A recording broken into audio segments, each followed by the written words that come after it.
ओम नमः शिवाय। आचार्य गुरुदेव सरस्वती सरस्वती महाराज की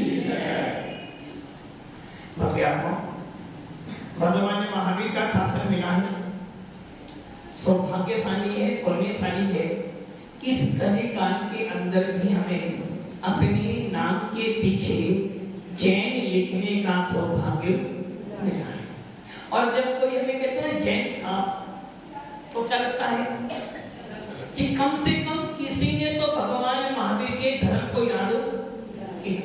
जब कोई हमें कहता है जैन शासन की बातें सुनाता है, नमोकार मंत्र सुनाता, तो लगता है कि आज भी कहीं ना कहीं धर्म के संस्कार जीवित हैं।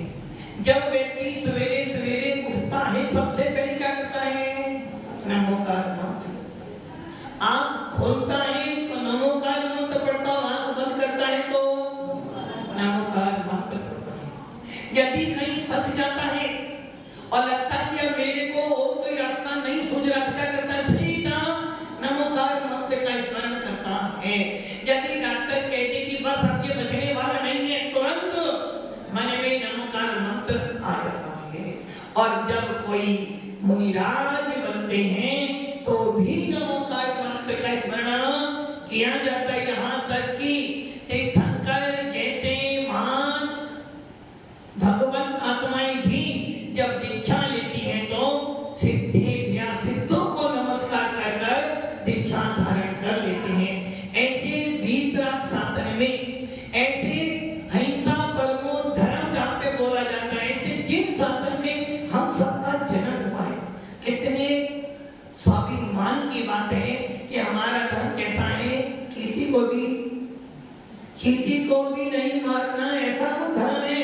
पंच इंद्रिय की तो बात अलग छोड़ो, हम भावों से भी किसी जीव की हिंसा नहीं करते। एक राजा था और वो राजा बहुत धार्मिक था। उस राजा के नगर में साधु संत आ गए। अब अपने आप से ये अनुमान करना कि वो साधु संत क्या था। एक साधु संत नगर में आ गए और जब साधु संत नगर में आ गए, उस राजा ने विचार किया कि ये साधु संत आए हैं, इनको मुझे अपना गुरु बनाना। और वो राजा प्रतिदिन उनके पास में जाता, उनकी हर बात सुनता, सुनते सुनते महाराज जो जो बोलते वो काम करता। एक दिन राजा के मन में आया कि हर रोज मैं महाराज के पास जाता हूँ, वहां को साधु संत के पास जाता हूँ और इनकी हर बात मानता हूँ, आज मेरी भी एक बात महाराज के माने। कभी ऐसा होता है क्या? यदि आप महाराज की 1000 बात मानते हो तो एक बात अपनी भी मानेगी, एक बात अपनी भी बनवाते हो। असली बात ही सही है ना? यदि 1000 बात आपने महाराज की मानी है तो एक बात तो महाराज को मेरी भी मानेगी। यदि आप वास्तव में महाराज के बात को महाराज की हम आपकी बात सुनते ना, आज हमारी भी बात रख लो। क्यों वकील साहब, सही है ना? हमारी बात भी बाबूजी बोला था ना, वहां तो महाराज जाना पड़ेगा। होता है ऐसा, जब भक्त किसी साधु से जुड़ जाता है तो कहता महाराज मैं आपकी हर बात मानता हूं ना, आप मेरी एक बात। राजा ने भी महाराज से क्या, महाराज मैं हर आपके पास में आता हूं, आपकी हर बात मानता हूं, आपका सबसे बड़ा भक्त हूं और आपको मैं इस राज्य में लेकर आया धूमधाम से, मेरी भी 2 शर्तें हैं। महाराज ने सोचा कोई बात नहीं भाई, मेरे तो भक्त है, 365 दिन में 364 दिन में मेरी बात सुनता है, दिन की सुन लेता हूं। मेरी 2 शर्तें हैं। क्या सर? पहली शर्त, तुमको मेरे राजमहल में आना है, आपको मेरे राजमहल में आना, भोजन करना है, और दूसरी शर्त मुझे उपदेश देना है। संत ने सोचा कोई बात नहीं भाई, उपदेश तो मैं यहाँ भी देता हूँ, घर में दे दूंगा, कि राजमहल में दे दूंगा, और रही पेट तो भरना ही है, राजा हो या रंग हो, कोई बात नहीं। संत ने हाँ कर दी। आप ये सोचना कि भागों में कैसे परिवर्तन होता है। अब राजा ने सोचा मेरे घर पे कौन आ रहा है? कौन आ रहा है? संत नहीं आ रहा, मेरे गुरु आ रहे। यदि डूंगरपुर में भूपेंद्र जी आचार्य सन्मति शंकर जी आ जाए और तुम्हारे घर पर आ रहे हो तो तुम क्या करोगे? जितना कुछ कर सकते थे वो सब कुछ। यदि आपको ये मालूम पड़ जाए काशीवाल जी, कल ये मालूम पड़ जाए कि कल बड़े महाराज आपके हाथ में आ रहे, क्या करोगे? आज से ही तैयारी करनी शुरू कर दोगे। वैसे राजा ने सोचा मेरे गुरु जी आ रहे हैं, उसने पूरा राजमहल सजा दिया, रास्ते भर उसने सफाई करवा दी और ऐसा प्रबंध किया कि समझो कि कोई भगवान उसके घर पर आ। अरे भले बोलते ना, कभी कभी गुरुओं को भी भक्तों से काम पड़े। आदिनाथ जैसे तीर्थंकर जो कि महामुनि राज थे, उनको बिहार के लिए किसके पास जाना पड़ा? श्रावक के घर को जाना। 23 घंटे हमारे होते और 1 घंटा श्रावक का। उस राजा ने भी बड़ा महल सजाया, बहुत सुविधा करी, सारा रात दरबार, सारे मंत्री प्रधान सैनिक सबके सब बड़े आनंदित थे कि आज हमारे राजमहल में कोई संत आएगा। और राजा ने भी बड़े अच्छे पात्र में, स्वर्ण के पात्र में बहुत अच्छी खीर बनाई, उसमें मेवा डालकर खीर बनाई बहुत अच्छी। इधर संत कहाँ जा रहा है? बहुत दिन हो गए डूंगरपुर में हाय करते करते, आज राजा के हाथ में चला। ये अनुमान लगाना कि वो संत कौन था और भाग कैसे गए। संत ने भी विचार करा, चलो आपको राजा के घर पे जाऊंगा, पेट भरकर खाना खाता रहूंगा। संत इधर से चला, उधर से राजा अपने द्वार पर खड़ा था। जैसे ही संत आया, राजा को बड़ा आनंद हुआ कि मेरे गुरु ने मेरी बात रखी। और राजा ने क्या किया? उपदेश तो बाद में शुरू हुआ, पहले भोजन कराने कि बिना भोजन के भजन होने वाला। और राजा ने स्वर्ण पात्र में जो खीर बनाई थी, जैसी हाथ में लिया, संत समझ गया कि राजा मेरे को हाथ देना, भोजन देना है। उसने तुरंत अपनी झोली में से एक पात्र निकाला। राजा ने उस संत का पात्र देखा और अपना पात्र पीछे कर दिया। भावों की विचित्रता देखना, जब संत अपने मठ से निकला, राजा के यहाँ भोजन करने जा रहा था, तो भाव में क्या था कि आज तो मैं राजा के पेट भर भोजन करूंगा। और वो राजा सोच रहा था कि आज मेरे गुरु आए हैं, मैं उनको बहुत अच्छा भोजन कराकर धन्य हो जाऊंगा और मुझे उपदेश मिलेगा। किंतु जैसे ही राजा ने संत का पात्र देखा, राजा ने अपना पात्र पीछे कर लिया। अब आप ये सोच लो, कोई मुनिराज आपके द्वारे पर आए और आप प्रदान ना करो तो कैसा लगेगा? परिणामों में उथल पुथल।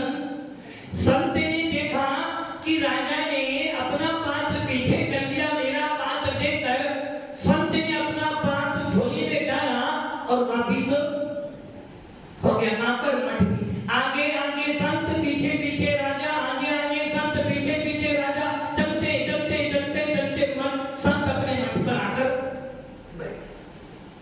अब राजा का दिमाग खराब हो गया, उसके परिणाम बहुत खराब हो गए।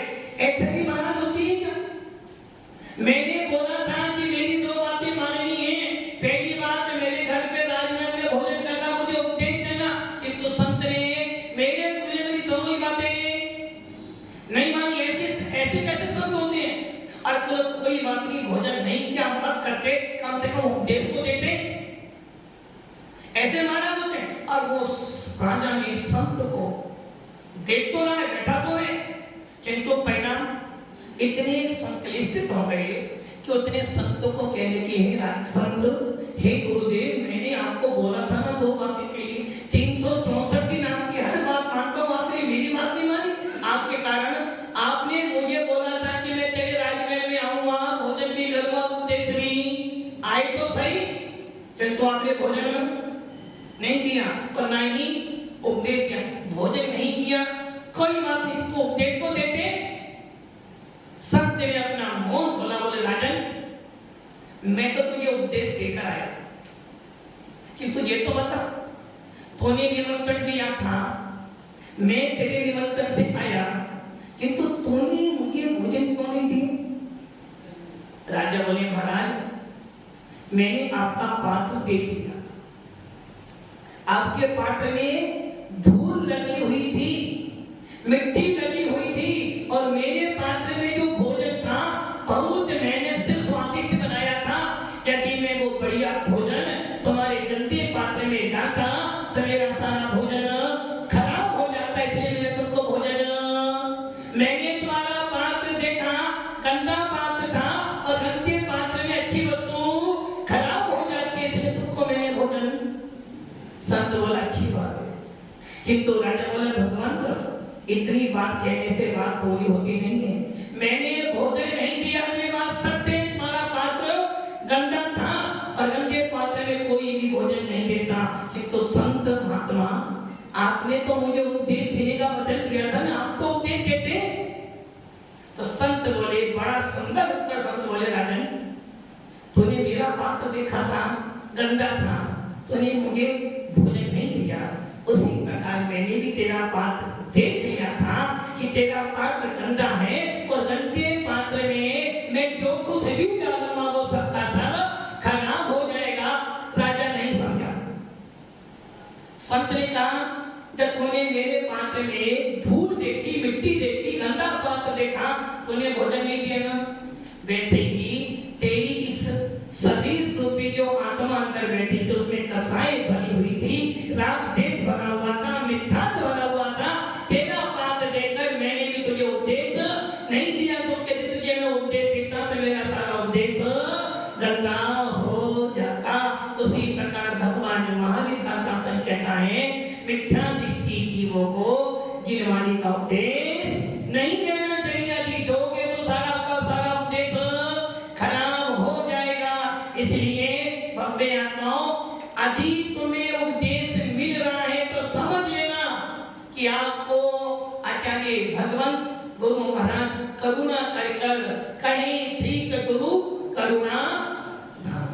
कौन सामने स्पष्ट कह रहे हैं, अब अपने जीवों के लिए जीवनी का उपदेश, जिसके मन में मिथ्यात्व बैठा है, जिसके मन में राग देश बैठा है, जिसके मन में पक्षपात बैठा है, जो एकांत को लेकर बैठा है, उसके लिए गिनी देव की वाणी नहीं है। जिस प्रकार पित्त तुअर वाले को कितना ही मीठा खिलाओ, क्या करेगा वो? अरविंद जी क्या करेगा? उल्टी नहीं करेगा, उसको पित्त वाले को मीठा भी करवा लेगा। वैसे ही जिस जीव के मन में मिथ्यात्व रूपी पित्त ज्वर बैठा है, उसको जिन्हें देख के अमृत रूपी वचन करके सुहाने वाले। उदाहरण देखो, घर में शादी हो रही है, घर में शादी हो रही है, और कोई आकर राम नाम सत्य बोल दे तो क्या होगा? कुछ नहीं होगा ना? कुछ होगा क्या? कुछ नहीं होगा। या तो वो रहेगा या फिर, मतलब कि आपको धर्म की बातें कब सुनाती है? जब दुख आता है। जब आपके पास में दुख होता है धर्म अच्छा लगता है, किंतु जब सुख होता है, जब आपको धर्म अच्छा नहीं लगता। इसका कारण है कि आपके अंदर कहीं ना कहीं मिथ्यात्व बैठा है, कहीं ना कहीं आपके मन में विपरीत मानता बैठी है, कहीं ना कहीं आपकी मान्यताएं गलत हैं। और इसी कारण आचार्य भगवान कहते हैं, यदि तुझे मोक्ष मार्ग पर आना है, जब भी सांस उठाओगे, क्या लिखा? हे भव्य जी। संबोधन क्या करे? हे भव्य जी, आप भव्य हो। हे ज्ञानी जी, ज्ञानी मतलब, ज्ञानी मतलब आप ज्ञानी हो, ज्ञानी हो, डाउट हो, बाकी सब ज्ञानी हो, ज्ञानी नहीं हो, काफी नहीं ज्ञानी हो, पक्का ज्ञानी हो। अभी ज्ञानी होकर भी नीचे बैठे हो तो ज्ञानी, क्योंकि पंडित बनारसी दाद की समय सार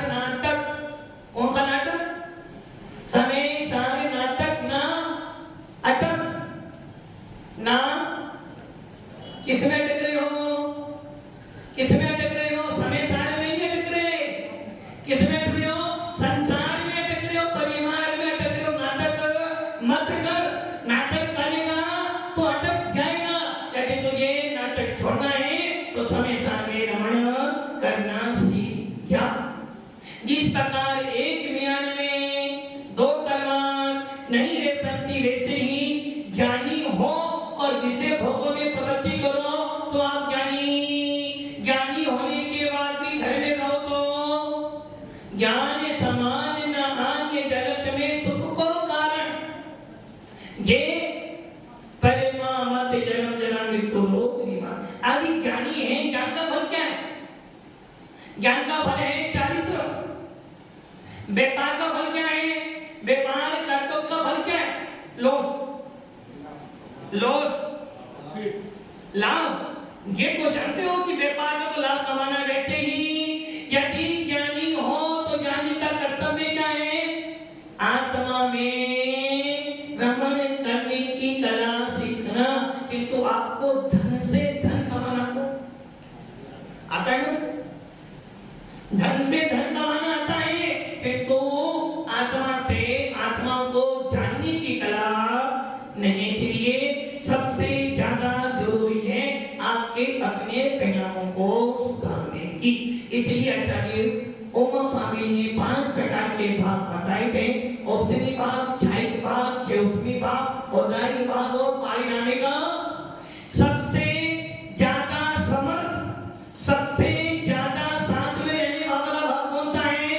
पारिणामिक भाग। इस भाग के बिना तो कुछ भी नहीं होना। आप सब जीव हो। अच्छा, किसको ये सताने की हम जीव हैं? सबको है, सबको पता जीव हो। अच्छा बेटा तुम जीव कैसे हो? हाँ तुमसे पूछ, तेरे से पूछ रहा, जीव हो? सोन लागी के पीछे ये बैठे, जीव हो? जीव हो ना? कैसे मानो तुम जीव हो? जीव हो ना? किसी के कहने से मैं जीव, ये वेदन तुम्हें स्वयं कहता कि मैं जीव तत्व हूं। मेरे कहने से या पापा के कहने से मैं धन्यवान हूं। किसके कहने से? किसके कहने से? मेरे पे गाड़ी है नहीं, फिर गाड़ी वाला है, कैसे मालूम है? वैसे ही मैं जीव हूं, किसी के कहने से जीव नहीं हूं। मुझको वेदन होना चाहिए, मुझे मेरी श्रद्धा में जाना चाहिए कि मैं अनादि काल से जीव तत्व हूं, अनंत काल तक जीव तत्व रहूंगा। इसलिए आचार्य कह रहे हैं 5 भावों में सबसे बलवान यदि कोई भाव कौन सा है? पारिणामिक भाव। और उसके 3 भेद, भव्यत्व, अभव्यत्व और जीवत्व। इसलिए आचार्य भगवान ने पारिणामिक भाव के 2 भेद किए, शुद्ध और अशुद्ध। भव्य बना अभव्य बना विनाश हो जाएगा, किंतु जो अभव्य है वो हमेशा अभव्य ही रहेगा, और जो भव्य वो हमेशा भव्य ही रहेगा। जो पुरुष है पुरुष ही रहेगा। सही है ना? जो पुरुष है वो हमेशा पुरुष ही रहेगा। अभी भी डाउट हो, बदल सकते हो क्या? स्त्री कभी पुरुष बन सकती है क्या? नहीं बन सकती ना, वो मना कर नहीं बन सकती। अरे भैया जी ऐसा हो जाएगा तो तुम्हारा पुरुषार्थ क्या करे? पुरुष स्त्री हो सकता है, स्त्री नपुंसक हो सकता है, पुरुष एक इंद्रिय बन सकता है और एक इंद्रिय मनुष्य बन सकता है, एक इंद्रिय देव बन सकता है और देव एक इंद्रिय बन सकता है। ये सारा तुम्हारा पुरुषार्थ, ये सारा तुम्हारा परिणामों की विचित्रता, ये सारा तुम्हारे परिणामों में उथल पुथल कौन करवाएगा? तुम्हारी कसाई। जैसी जैसी कसाई करोगे वैसा वैसा कर्म का बंध होगा, जैसा जैसा कर्म का बंध होगा वैसा वैसा फल आपको मिलेगा। और जब फल मिलेगा तो क्या कहोगे? किसने दिया फल? फल किसने दिया? किसने दिया? स्वयं ने दिया। मैंने क्या किया? मैंने तो किया ही नहीं। मैंने क्या किया?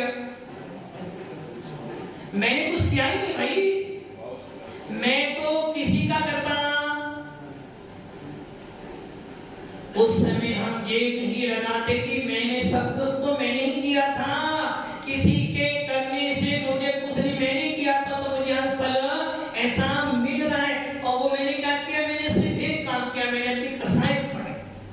और जब कसाई बढ़ती हैं तो उस समय आत्मा का ध्यान, आत्मा की बात ऊंची कर अच्छी नहीं लगती है। आत्मा की बात को जब अच्छी लगती है जब संकट आना है। अपने आत्माओं भगवान कब अच्छे लगते हैं? कब? जब लगे कोई नहीं है संसार में, चलो भगवान के बात चलो, कोई हमारी सुनेगा। मतलब कि आप इतने स्वार्थी हो गए हो कि जब दुख आ जाए भगवान को याद करो। लोग कहते हैं कि मैं ना सुंदरी दुख में भगवान को याद के नहीं, मैं ना सुंदरी ने तो दुख आने पर ये सोचा भक्ति के अलावा और कोई रास्ता, संकलेशता से बचना है, पर मिथ्यात्व से बचना है। तो एक ही मांगे जिन शरणम जिनेर भक्ति दिनेर भक्ति दिनेर भक्ति दिने दिने सदा में तो सदा में तो सदा में तो भव्य आत्माओं, पारिणामिक भाव सबसे बलवान भाव है और इस भाव के लिए हमको कोई पुरुषार्थ हो, ये तो अनादिकाल से है और इस भाव के बल पर ही संसार मिलता है, इस भाव के बल पर ही मिथ्यात्व मिलता है और इस भाव के बल पर ही भेद विज्ञान मिलता है। इस भाव के बल पर ही एक मुनिराज कर्मों का विनाश कर केवल ज्ञान की प्राप्ति कर सकते।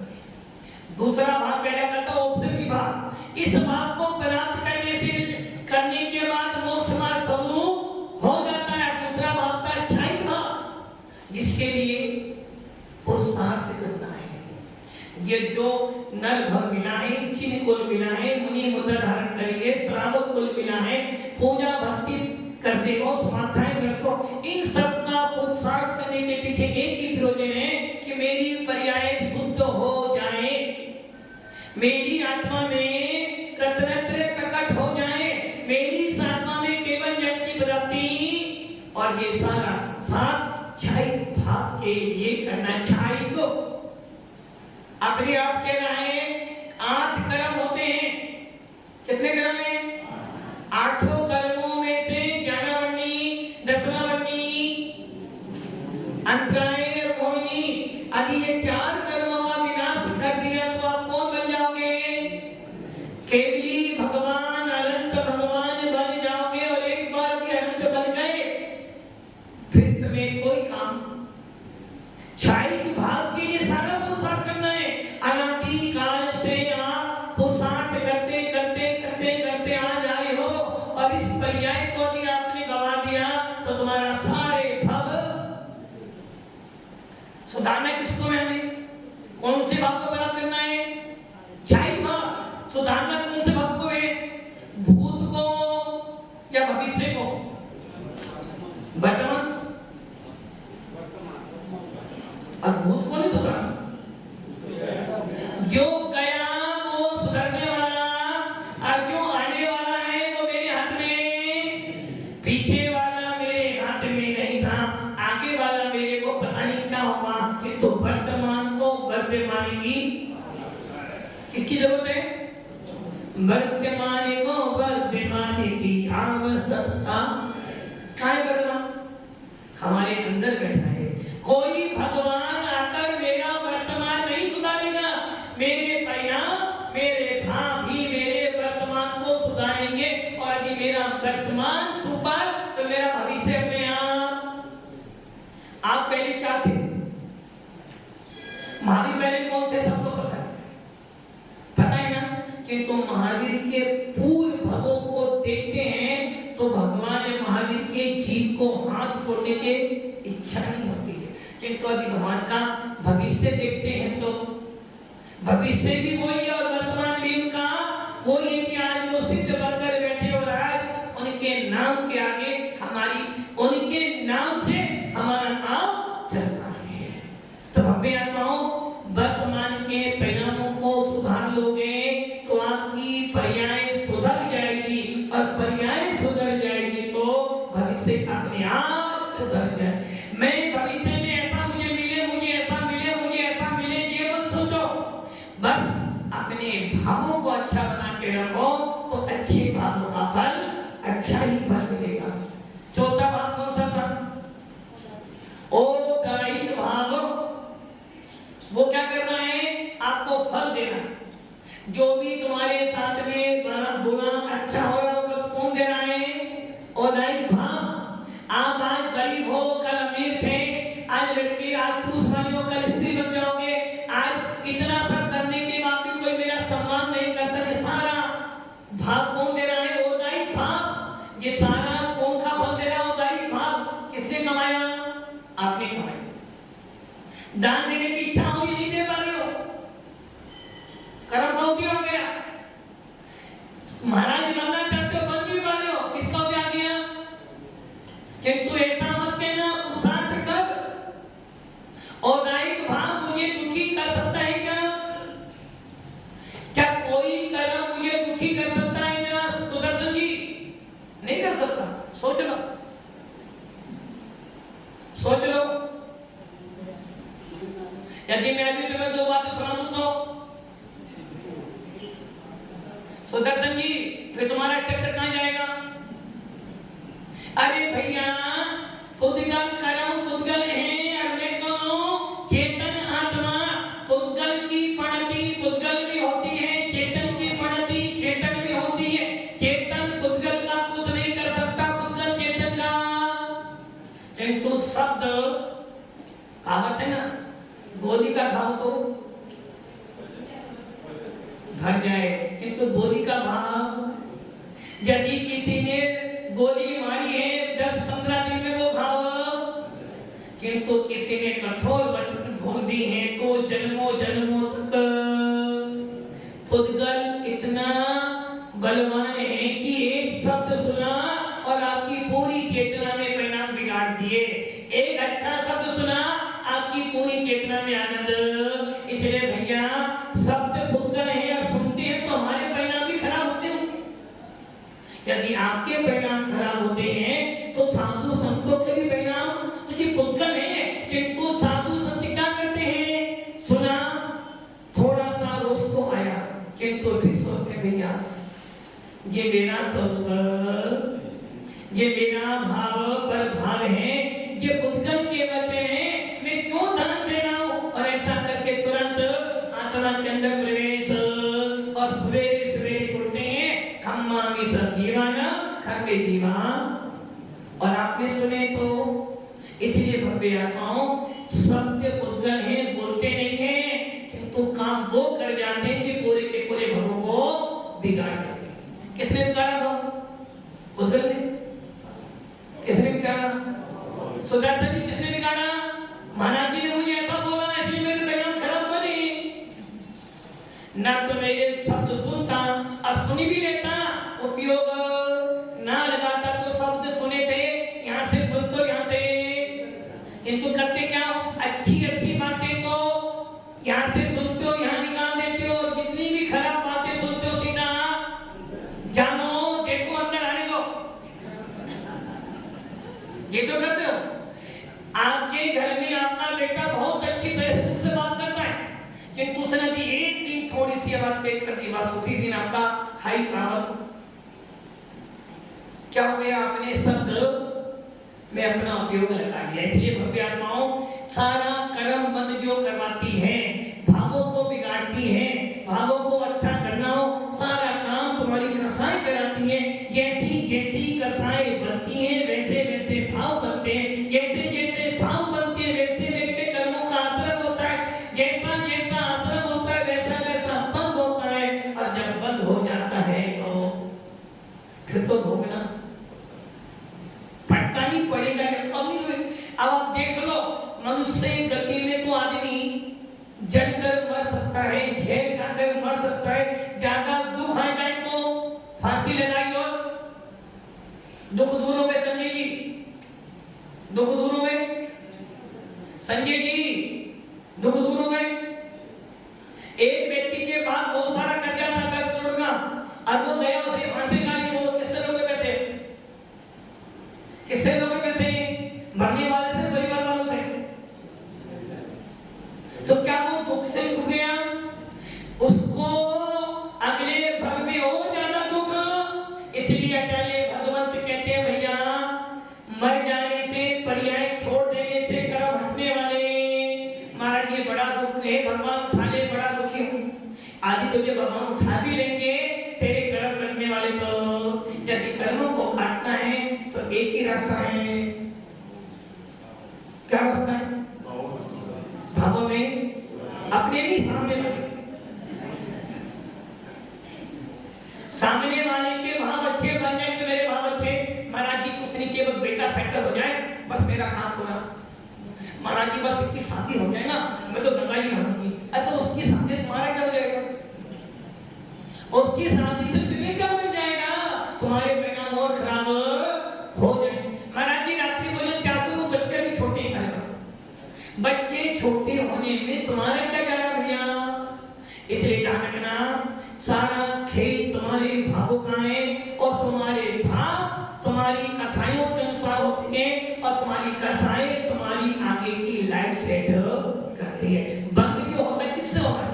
कसाई से तो हो रहा है। एक भाव रह गया, क्षयोपस्थित भाव। जो भाव कहता है संसार भी दूंगा तो मोक्ष मार्ग भी दूंगा, राज भी कराऊंगा तो द्वेष भी कराऊंगा, पहला गुलिस्तान भी दूंगा तो बार-बार गुलिस्तान भी।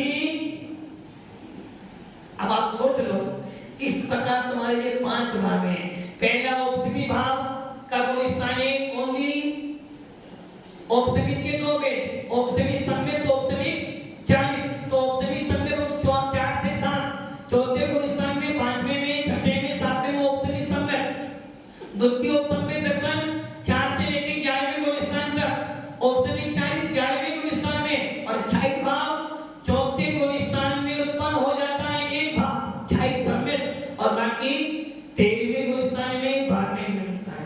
6 उपसमी भाव का गुलिस्तान पहले से लेकर 12वें तक, और दाई का गुलिस्तान पहले से लेकर 14वें तक, और पारिणामिक पहले से लेकर सिद्धों तक। इस प्रकार ये 5 भाव आपके हैं। इन 5 भावों में से पुरुषार्थ करना है 6 भाव के लिए। किसके बल पर? पारिणामिक बल पर। और छोड़ना कौन से? उपसमिक भी छूट जाएगा, क्षयोपसमिक भी छूट जाएगा, और दायित्व भी छूट जाएगा। मात्र बचेगा 6 भाव और पारिणामिक भाव बचेगा। और जो 2 भाव जिसके रहते हैं वो ही घरंत और सिद्ध होते हैं। हम सबको क्या बनना है? बनना क्या है? वीर प्रताप जी क्या बनना है? कितना सफेद झूठ बोल रहे हो, बनना तो सही नहीं है, किंतु महाराज घर छोड़ना बहुत जरूरी है। महाराज जी सिद्ध तो बना, तो घर नहीं छोड़ सकता। हाँ, जब आयु पूरी हो जाएगी अपने आप हो जाएगा। इसलिए भगवान भावों को सुधारो, भावों को निर्मल बनाओ। क्योंकि महाराज का आना, जिनेन्द्र देव का मिलना, जिन शासक का मिलना तभी सार्थक है जब तुम्हारे भावों में थोड़ी सी निर्मलता आ जाए। आदि निर्मलता आ गई, महाराज का कुछ नहीं बिगड़ने वाला कि तुम्हारी लाइफ सेट हो जाए। हर व्यक्ति को लाइफ सेट करने की चिंता तो है, किंतु अपने भावों को संभालने की चिंता। इसलिए अपने भाव संभालो, अपना मोक्ष मार्ग प्राप्त करो।